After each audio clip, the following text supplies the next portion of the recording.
clear dulu, clear. Oh nanti, contohnya setelah yang ini. Nah, ada beberapa aspek yang harus ditaatai oleh subtitler. Ya, panjang baris pertama dan kedua harus selaras, sudah saya sampaikan. Kemunculan harus sama. Ya, oh ini udah dijelaskan lah ya tadi. Nah, ini contoh deh, langsung. Oke, mana yang lebih baik? Atas atau bawah? Bawah. Bawah, ya. Kenapa? Bentuknya lebih selaras daripada yang atas. Kedua, konjungsi dan ini sebaiknya digabungkan dengan yang bawah. Ya, jadi jangan sampai deh ada kalau subtitlenya ada 2 baris, ada 1 baris cuma 1 kata doang. Itu harus dihindari. Oke. Ya, berikutnya. Mana yang lebih baik? Yang atas apa bawah? Yang bawah. Bawah. Yang bawah. Kenapa? Namanya jadi digabung kalau yang bawah. Nah, namanya digabung. Walaupun yang atas ini kan kotak banget nih bentuknya, ya, selaras banget. Tapi mengorbankan kesatuan unit linguistik. Masa nama dipisah sih? Orang kan bacanya jadi nggak enak. Ya kan, saat David, itu kan orang ngomong pasti dia ada berhenti nafas dulu sedikit nih, baru nyambung, ada jeda dulu. Saya menyaksikan sendiri saat David Copperfield terbang tanpa alat bantu itu kan nggak enak. Ya, lebih baik yang seperti ini.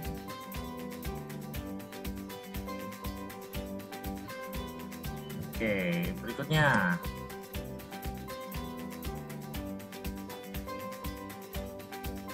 Nah, ini dipenggal menjadi 2 subtitle ya. Jadi ini subtitle pertama, kedua. Ini subtitle pertama, ini kedua. Yang mana yang lebih enak dibaca?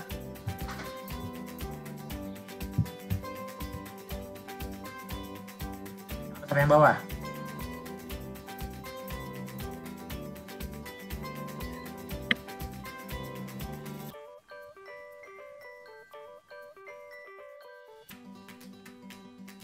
Mana? Ini subtitlenya ada 2 nih. Bawah. Masih yang bawah ya? Ya, betul. Oke. Jadi kalau seandainya mau kita penggal, jangan seperti ini. Kalau bisa dipenggal 1 kalimat aja, ya. Ini biasanya karena orangnya ngomongnya cepat gitu, sehingga wah nih nanggung gitu kan ya. Jadi bisa sebanyak inilah dia membuat subtitlenya karena nanggung. Ya jangan nanggung, nggak apa-apa, dipotong aja di garasi. Tinggal disesuaikan lagi pada timingnya, timecode-nya nanti disesuaikan lagi. Jadi seringkali supaya tidak mengorbankan timecode, ada yang seperti ini, jangan. Ini praktik yang tidak tepat dalam membuat sebuah subtitle. Nah, ada yang namanya pedoman. Nah, ini contoh pedoman, ya, style guide. Ini contoh pada TED Style.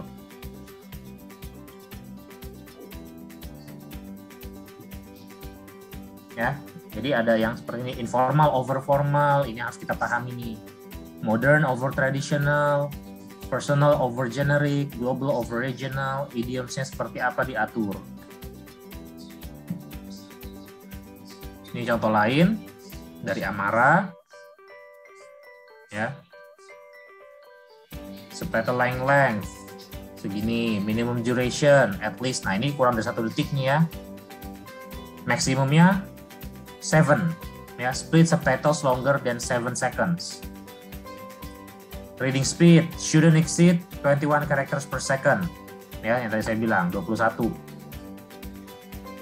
Sounds. Nah, ini kalau SDH, sounds sama music ada aturannya nih.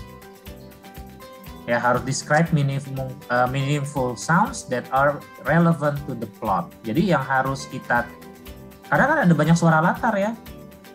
Masa semuanya kita masukin? Jangan. Justru membingungkan. Masukkanlah salah satu yang paling relevan ke plot ceritanya. Misalnya gimana? Ya, misalnya film action. Si jagoannya lagi on cam gitu. Terus terdengar suara tembakan, retetan. Tembakannya nggak kelihatan, tembakannya off cam. Nah, itu kan ngaruh ke plot ya. Karena kan aneh kan kalau orang yang tuli, dia nonton gitu, dia nggak tahu ada suara tembakan, tahu-tahu penjahatnya lompat menghindari tembakan itu. Itu pasti dia kaget. Kok tahu-tahu lompat? Tapi kalau misalnya ada sebelumnya gunshots ya atau suara tembakan gitu, dia jadi oh ada suara tembakan, habis itu dia lompat karena ada suara tembakan. Karena berpengaruh ke plotnya ya, ke ceritanya.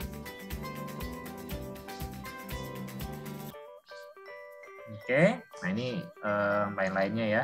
Speaker identification. Nah kalau Amara dia disamakan ya, buat suara dengan buat nama. Ada yang buat nama pakai kurung siku. Ya dan lain-lainnya. Intinya teman-teman kalau ada guideline, ada pedoman, ikutilah pedoman tersebut. Oke, ada pertanyaan dulu sampai sini? Aturan-aturan pemenggalan.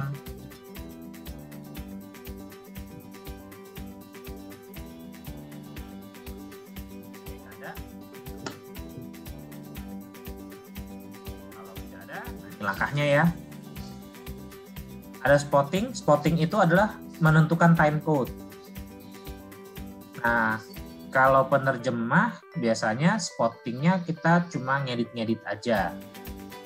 Jarang kita diminta membuat spotting dari awal. Tapi bukan berarti tidak ada. Kalau diminta sekalian spotting, ya kalau memungkinkan kasih rate yang sedikit berbeda. Karena spotting itu makan waktu. Ya. Nah, yang pasti yang kita lakukan adalah dua tahapan ini, translation sama correction. Walaupun mereka punya editor lain ya, punya karakter sendiri, kita jangan cuma menerjemahkan, jangan lupa kita koreksi kalau ada yang salah. Oke, jangan lupa selalu berpedoman pada style guide dan glossary. Nah, saya lupa sebut tadi, ada glossary juga. Ya, biasanya kalau film-film seri itu punya glossary. Itu penting untuk diikuti. Kenapa? Ya kayak Grey's Anatomy gitu ya, film seri. Kalau satu episode sama episode lain terjemahannya berbeda walaupun maknanya sama, itu kan bisa menyebabkan sebuah kebingungan.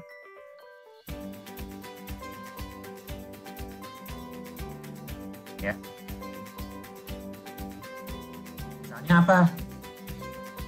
Misalnya si Obi ya yang tadi Obi pada episode A diterjemahkan jadi dokter kandungan, episode B menjadi dokter kebidanan. Meskipun maknanya sama, tapi itu membuat kebingungan untuk orang yang nonton karena berbeda. Ya, di situ penting ada glossary. Apalagi kalau tim translationnya atau penerjemahannya dilakukan secara berkelompok, ada timnya. Nah, simulation biasanya kita nggak lakukan, ya. Yang melakukan adalah dari klien. Simulation ini adalah dia memastikan lagi semuanya, di spotting lagi kesesuaiannya, itu ya langkah-langkahnya.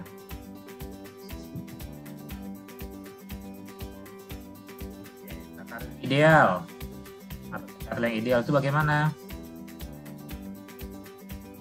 Ini, subtitle itu adalah terjemahan yang dikurangi, yang dipadatkan. Kenapa? Butuh waktu buat baca subtitle. Ya, ini udah saya jelaskan tadi, idealnya penonton nggak sadar bahwa mereka sedang baca dan melakukan kegiatan menonton secara bersamaan. Oke.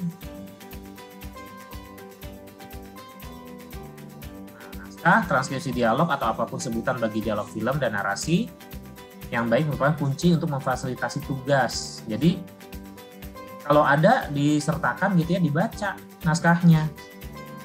transkripsinya itu dibaca dengan baik. Kenapa? Saya pernah misalnya menemukan kata-kata yang, wah kok apa nih ya, karena dia pelafalannya kurang jelas gitu. Nah, saya bisa ngecek ke transkripsi atau ke naskah. Dan juga bisa mempercepat kerja kita kan, tinggal copy paste ya, atau kalau diterjemahkan ya tinggal terjemahkan dari situ. Lalu nanti tinggal kita sesuaikan konteksnya sambil kita nonton. Dan jangan lupa ditonton ya. Jadi jangan cuma terjemahin tanpa nonton, itu nggak boleh juga.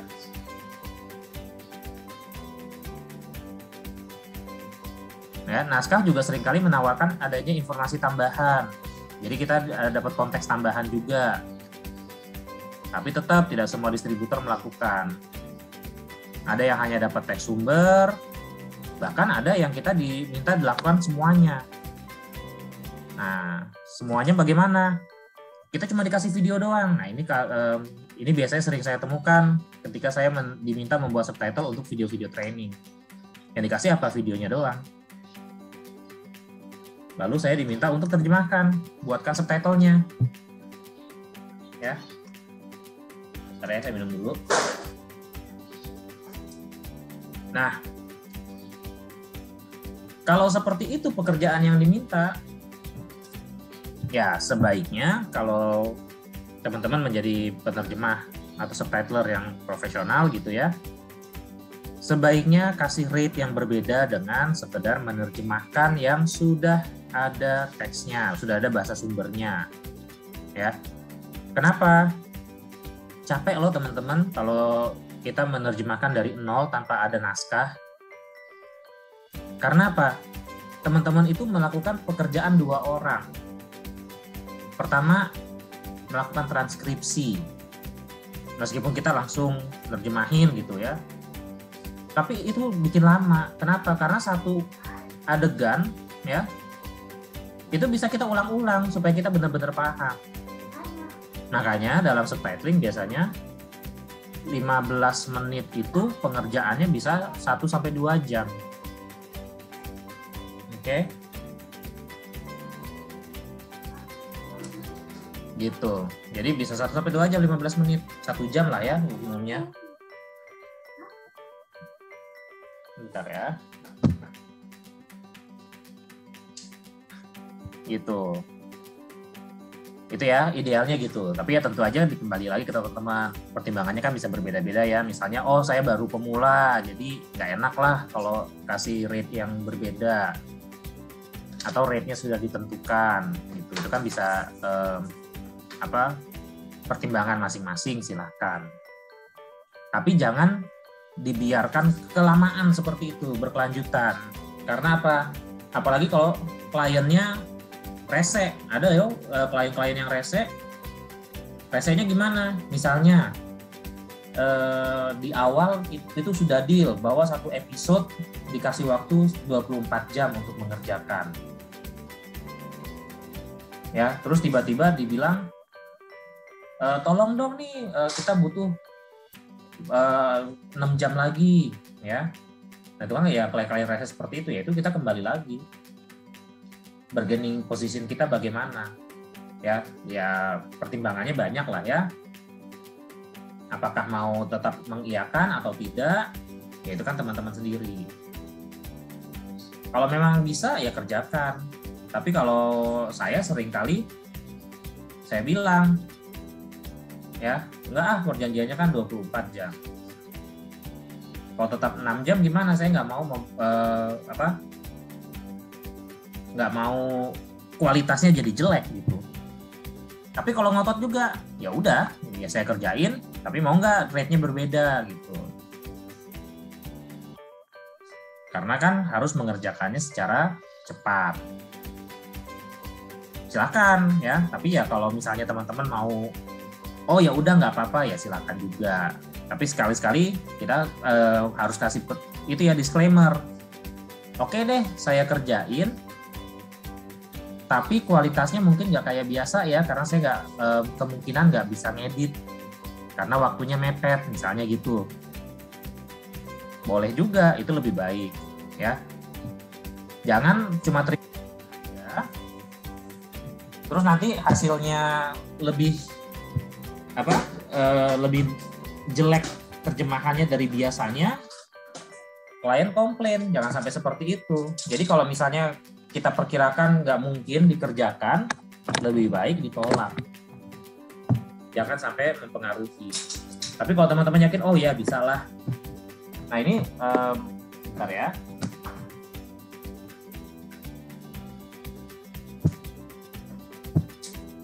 Oke. Nah, ya ini berlaku juga untuk misalnya teman-teman minta extend. Ternyata proyek yang dikerjakan lebih sulit daripada yang diperkirakan. Jadi harusnya 24 jam, nggak mungkin dikerjakan 24 jam karena kan ada kerjaan lain lagi gitu ya. Ya udah langsung dikonfirmasikan, minta extend bisa nggak beberapa jam karena ternyata lebih sulit gitu. Ya, itu pernah saya lakukan ketika ternyata udah nggak ada teksnya, pembicara di training tersebut itu bukan native speaker, ya. Logatnya logat Chinese dan bahasa Inggrisnya juga ya nggak fluent lah gitu. Jadi ada kata-kata yang saya nggak ngerti. Ini apa sih yang dia bicarakan gitu. Sampai akhirnya saya bilang, ini ada beberapa kata yang saya bener-bener nggak ngerti. Ya akhirnya cuma saya kasih tanda doang. Gitu. Ya udah, dealnya seperti itu. Klien mau ya nggak masalah. Nah ini style guide. Nah SDH itu umumnya merupakan subtitle yang intralingual. Nah ini contohnya ya. Nah berbedanya apa kalau subtitle yang interlingual? Itu biasanya kita menyederhanakan. Ya, masih menyederhanakan apa? Kalimatnya aslinya apa dipendekin supaya orang nggak kecapean baca. Tapi kalau pada SDH, terutama yang intralingual, itu bukan biasanya ya, pakemnya adalah kita mempertahankan ujarah. Jadi verbatim. Terutama yang intralingual. Kenapa verbatim? Karena teman-teman tuli itu kan mereka membaca gerakan mulut. Kalau tidak verbatim, mereka merasa bingung nanti kalau gerakan mulut sama yang mereka baca berbeda. Terutama awal sama akhir. Gitu. Ya. SDH ini menggunakan pemarkah pengujar, ya seperti ini, ibu gitu, yang ngomong si ibu. Ini kan karena ada dua ya. Kalau nggak dikasih tanda gini kan nggak jelas siapa yang ngomong.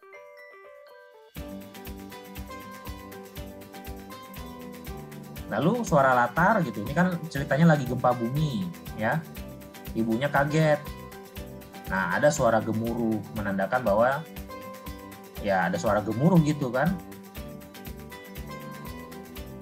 Walaupun di sini belum dijelaskan gemuruhnya dari gempa bumi. Ya, ini SDH. Nah, ini kan dimiringkan ya. Kenapa dimiringkan sih? Karena ini bukanlah kata-kata standar di bahasa Indonesia. Ini nggak ada di KBBI, makanya saya miringkan.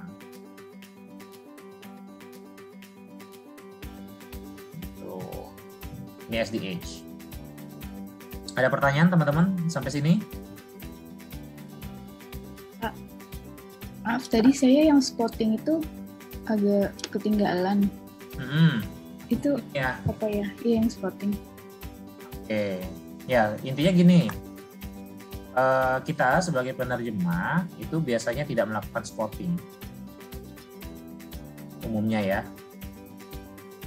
Walaupun ya bisa juga diminta melakukan spotting. Spotting itu apa sih? Spotting itu kita meletakkan time cue-nya, ya waktu dialognya gitu. Biasanya kan kita sudah dapatkan teks sumber. Di teks sumber itu biasanya sudah ada 3 titiknya. Jadi kita nggak melakukan spotting dari awal. Ya, yang kita lakukan adalah menerjemahkan lalu menyesuaikan waktu yang sudah ada supaya lebih sesuai dengan terjemahan kita. Nah, tapi aslinya membuat takarir itu idealnya seperti ini, ada spotting dulu, baru translation, baru correction, baru simulation. Oke. Nah, yang tadi saya sampaikan juga, hendaknya kalau kita diminta spotting juga, intinya apa sih? Kita belum ada subtitle dari bahasa sumbernya gitu. Belum ada time code-nya sama sekali. Nah, itu sebaiknya kita kasih rate yang berbeda, ya. Kenapa? Karena spotting itu makan waktu. Apalagi kalau kita harus menerjemahkan. Itu kan kita melakukan verbatim transcription juga. Lebih melelahkan, waktunya lebih lama. Gitu. Ya, jadi spotting ini kita ngasih waktunya. Sebagai penerjemah, tugas kita di mana? Utamanya dua ini. Translation sama correction. Kita menerjemahkan, kita mengoreksi, termasuk mengoreksi waktu yang berbeda nih. Kenapa? Ya karena kan kita tahu bahasa Inggris sama bahasa Indonesia beda. Bisa aja bahasa Indonesia lebih panjang atau bahkan lebih singkat. Bisa aja yang aslinya dalam bahasa Inggrisnya cuma satu subtitle, ketika kita terjemahkan, mau nggak mau harus dibagi jadi dua subtitle. Nah, di situ kita melakukan koreksi pada waktunya. Gitu. Bagaimana sih spotting? Oke, saya kasih contoh bagaimana kita melakukan spotting. Saya buka dia subtitle.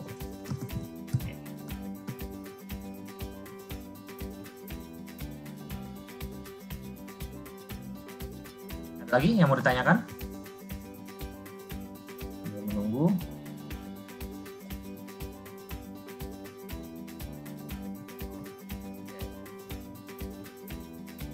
Ya, kita buat subtitle baru. Ya, ini tampilan subtitle edit ya teman-teman. Ada lagi IG Sub. Nah, ini kalau yang pakai Mac pakainya IG Sub. Nah, seperti ini. Ya. Kurang lebih kan mirip ya.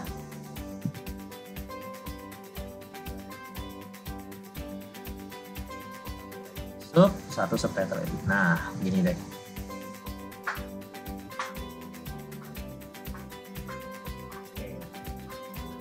Tampilannya mirip. Di sini ada ya bedanya dia buat subtitlenya di kiri atas, kalau di IG Sub di bawah. Ini yang di subtitlenya di sini, kalau di teksnya di sini, ya. Nah, misalnya saya buat subtitle baru nih. Kita tambahin videonya ya. Kita double klik di sini, cari video. Ini saya pakai video sampel. Nah, lalu kita udah kebuka nih, klik to add waveform. Kita tunggu sebentar. Kalau IG Sub sama nih, kita open video. Ini udah new subtitle ya. Ini juga nih sama. Nah, dia akan muncul nanti.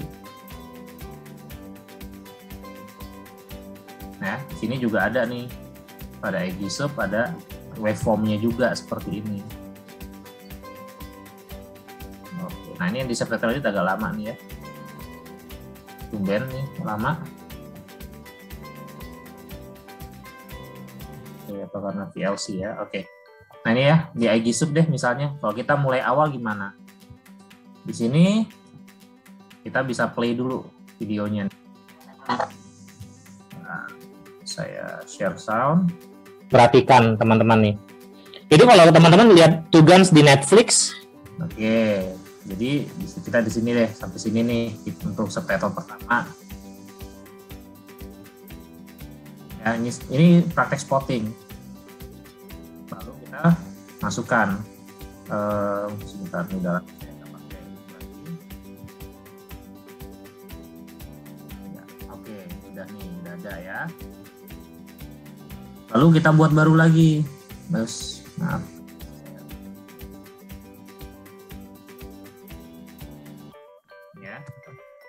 Enter.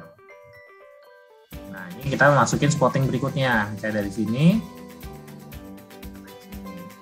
Jadi kalau teman-teman lihat Two Guns di Netflix. Nah ya, ini namanya spotting. Jadi hanya memasukkan waktunya seperti ini. Nah, biasanya kita sekalian sama subtitling kan. Nah ini ya yang perlu diperhatikan teman-teman nih. Nah, ini yang diperhatikan. Kita pakai bahasa Indonesia aja dulu ya, diperhatikan.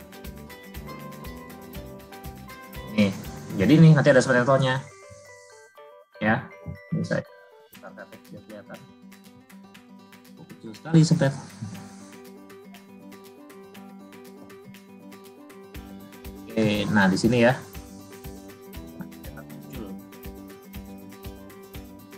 Ini kecil sekali, nanti bisa kita sesuaikan ukurannya, tampilannya ya, untuk ukurannya. Itu di settings, ya di options.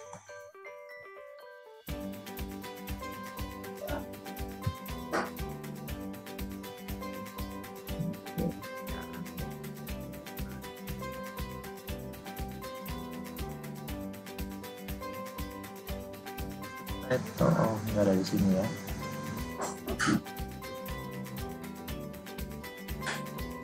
Nah ini ya, font size kita tambahin deh. Di 12, apply. Oke. Ini masih kelihatan kecil banget ya. Ini karena resolusi layarnya juga sih. Jadi kalau teman-teman lihat Two Guns di Netflix, Ya, ini apa? jadi kalau teman-teman lihat Two Guns di Netflix, jadi kalau teman-teman lihat Two Guns di Netflix, Oh, Two Guns ya. Ini kita tambahkan. Jadi ini bisa lihat ya, di sini ada kecil nih, dia bertambah.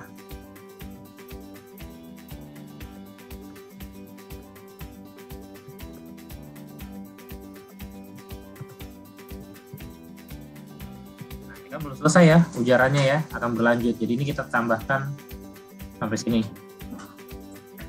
kurang lebih ya. Kita tambahkan sampai sini. Nanti tinggal kita enter. Nah, untuk masuk ke yang baru lagi. menurut saya malah Ya. Kalimat. menurut saya malah terlalu literal ya. Di Netflix itu isap ayam saya. Di situ ya.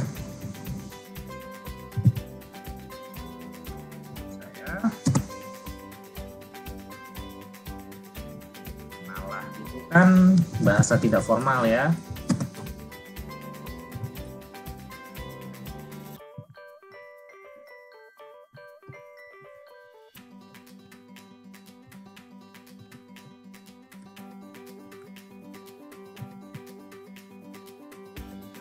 Ini bisa kita miringkan. Nanti dia jadi miring. Oke. Kurang lebih ini praktek spotting dan juga sekalian subtitlingnya ya. Kita bisa lihat di sini ada 47. Ini apa sih? Number of characters in the longest line of the subtitle. Jadi berlebih ya kan, harusnya 42. Jadi harusnya 42. Di sini bisa kita kasih break. Caranya gimana? Kalau pada Aegisub kita kasih shift enter. Nah, berubah ya jadi 30, ada backslash n-nya. Gitu.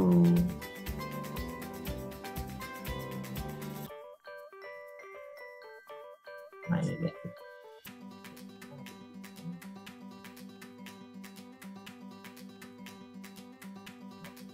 Ganti style-nya aja deh ya.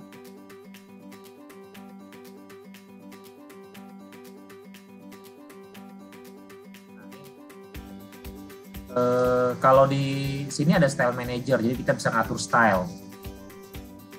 Oh, ini udah 20. Ya, tapi kelihatan kecil banget nih.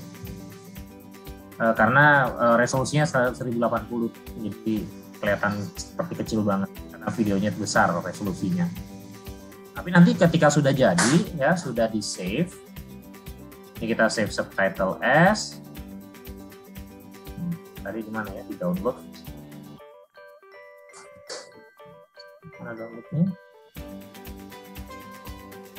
Kita kasih kita langsung ekspor deh.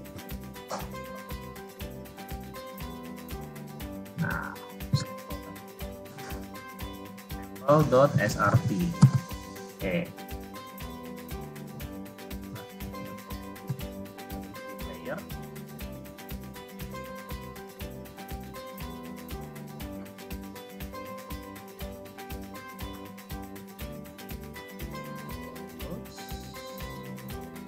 Sample.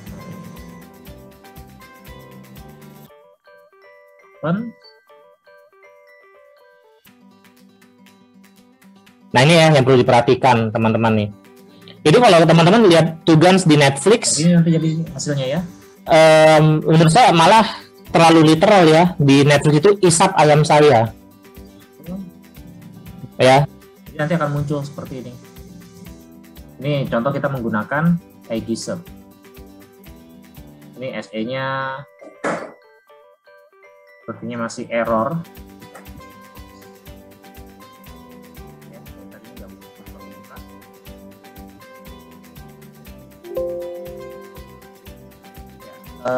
Jadi itu contoh. Jadi teman-teman pakai yang mana? Kalau pakai Windows sih saya sarankan pakai Subtitle Edit saja, ya seperti Subtitle Edit. Tapi kalau mau pakai Aegisp boleh, nggak masalah, ya. Nanti saya akan lebih banyak pakai Subtitle Edit untuk mencontohkan ke teman-teman. Jadi kalau di Subtitle Edit kurang lebih ya sama cara penggunaannya ya.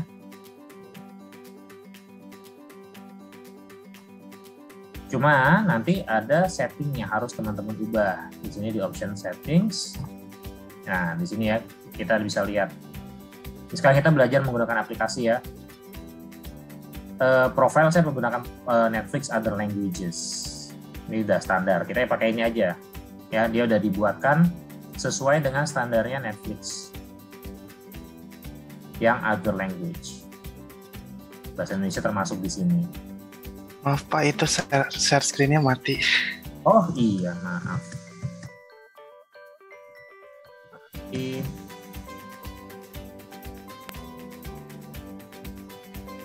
ya. Di Subtitle Edit di sini kita biasanya ngatur setting dulu. Nah, profilnya pakai profil Netflix yang Other Language. Kemudian time code-nya saya biasanya pakai yang FF. Bedanya apa? Kalau MS ini kan pakai millisecond, kalau FF itu pakai frame. Nah ini yang nggak bisa diatur pada Aegisp ya. Jadi bisa kita lihat frame-nya nanti kalau ini aktif. Misalnya nih saya buka nih yang tadi udah dibuat di Aegisp yang sampel tadi. Nah di sini bisa kelihatan ya. Oh ini tadi saya belum ubah ya. Ini single line length-nya 49. Ini harus kita ubah. Nah, ini seperti ini kelihatannya.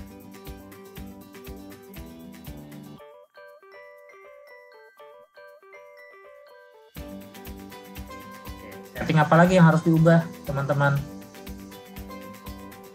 Ada video player. Ini pakai direct show ya, itu kita alihkan ke VLC ya. Sebaiknya pakai VLC saja, lebih mudah dipakai, atau teman-teman bisa juga pakai MPC. MPC ini adalah media player klasik. Kenapa nggak yang direct show sih? Gini teman-teman nih, kalau direct show, nah akan muncul error playing video file, unable to play the video gitu. Disarankan pakai MPV, kita suruh download. Gak apa-apa, silakan mau download aja dulu. Cuma ya tunggu agak lama downloadnya. Ini Subtitle Edit ya, gitu. Jadi bagaimana kalau mau download? Ya googling aja ya. Teman-teman bisa googling Subtitle Edit. Atau yang mau downloadnya Aegisp, silahkan. Ya, kalau yang Mac pakai Aegisp aja. Tapi kalau yang pakai Windows, saya sarankan pakai Subtitle Edit. Nah ini tinggal ada yang nixe.dk, ada yang GitHub, sama aja ya. Supaya langsung download, masuk yang ke GitHub. tab aja lah gitu ya.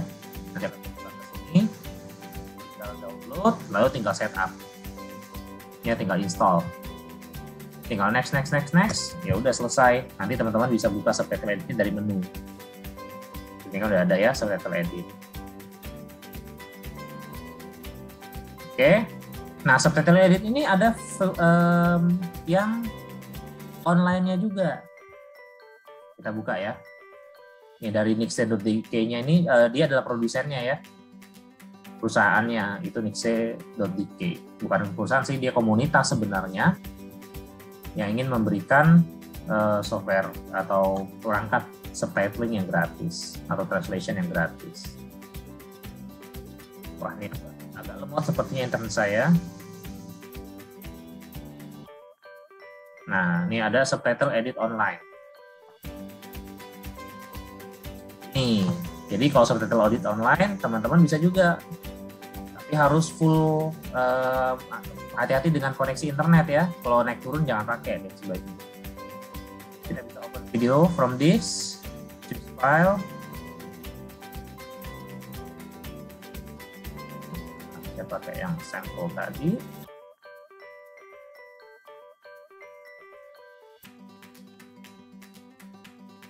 Nah ini ya yang perlu diperhatikan teman-teman nih. Jadi kalau teman-teman lihat Two Guns di Netflix,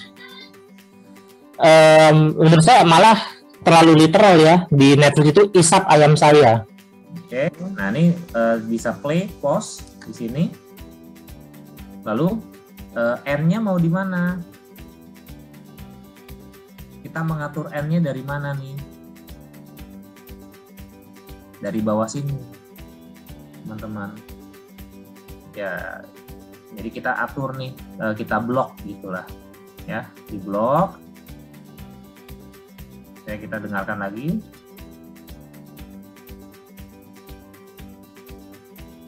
Nah ini ya yang perlu diperhatikan teman-teman nih. Nah, saya sampai sini, nih teman-teman bisa lihat sampai 03.140.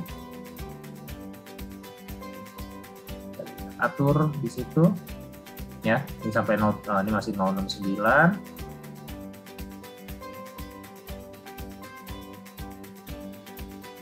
Tambahin dikit. Oh, kelebihan. Nah ini ya yang online-nya agak susah dipakai.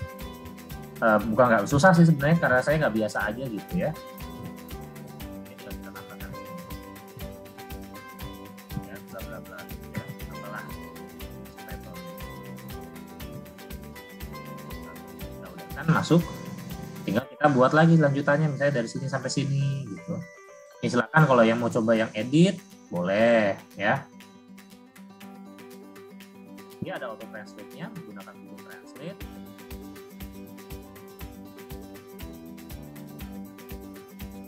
Bisa dipakai. Seperti itulah ya. Ini yang online-nya. Ini ada banyak ya, tapi memang kita harus menggunakan aplikasi untuk membuat subtitle. Kalau nggak pakai aplikasi bagaimana? Ya, kalau zaman dulu pakai Notepad. Kita buat pakai Notepad. Kalau pakai Notepad itu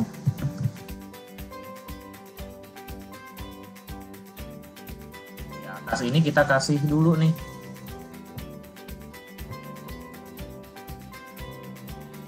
Seperti ini.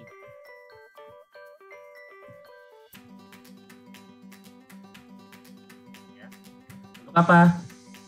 Tanda batas karakter kita. Ya, misalnya ini contoh data karir yang melampaui 42. Ya udah kan sampai karak doang ternyata 42. Nah berarti kita bisa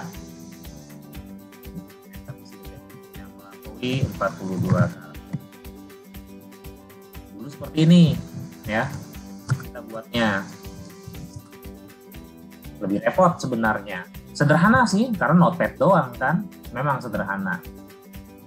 Tapi nggak bisa kita melakukan time coding-nya, nggak bisa diatur. Ya. Ada pertanyaan lagi teman-teman?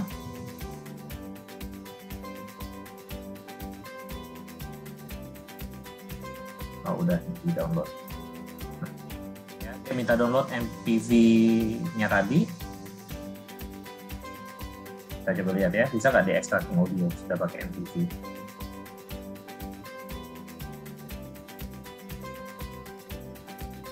Masih lama nih. Ya, ini sepertinya di masih VLC. Bentar, settings lagi ya. Control dulu. Ini karena laptopnya juga ya, karena ini pakai laptop istri saya. Laptopnya itu di processor, jadi nggak bisa ada settingan-settingan tertentu.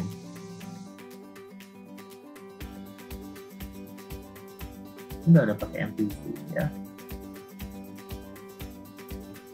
Ya. Biasanya nanti di sini akan muncul waveform-nya ya. Nanti ke depan pakai laptop saya lagi sih, jadi biar kelihatan. Nah, nanti akan ada waveform-nya di sini.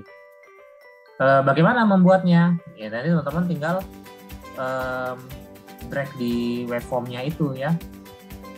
Seperti yang tadi saya lakukan pada ID sub. Nah, waveform-nya kan yang saya drag tadi, mirip lah kurang lebih. Nanti silakan teman-teman explore. Explore-nya juga, kemarin saya juga udah buatkan juga ya videonya.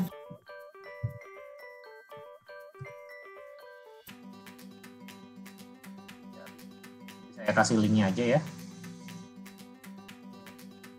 Terus,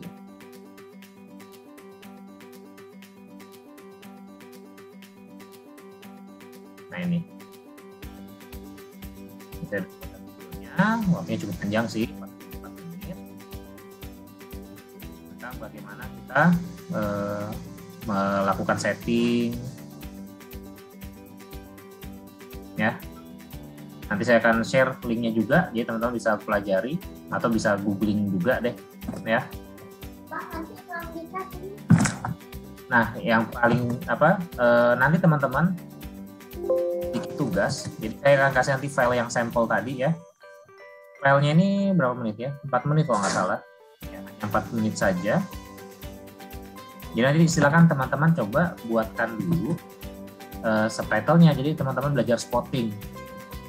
Subtitle edit ini ya, atau pakai Agisub, silakan teman-teman belajar spotting dan menambahkan subtitle, silakan masih bahasa Indonesia aja dulu ya. Nanti minggu depan dari subtitle bahasa Indonesia yang teman-teman sudah buat, baru kita teman-teman akan terjemahkan ke bahasa Inggris ya. Kita akan pelajari minggu depan dasar penerjemahannya untuk subtitling.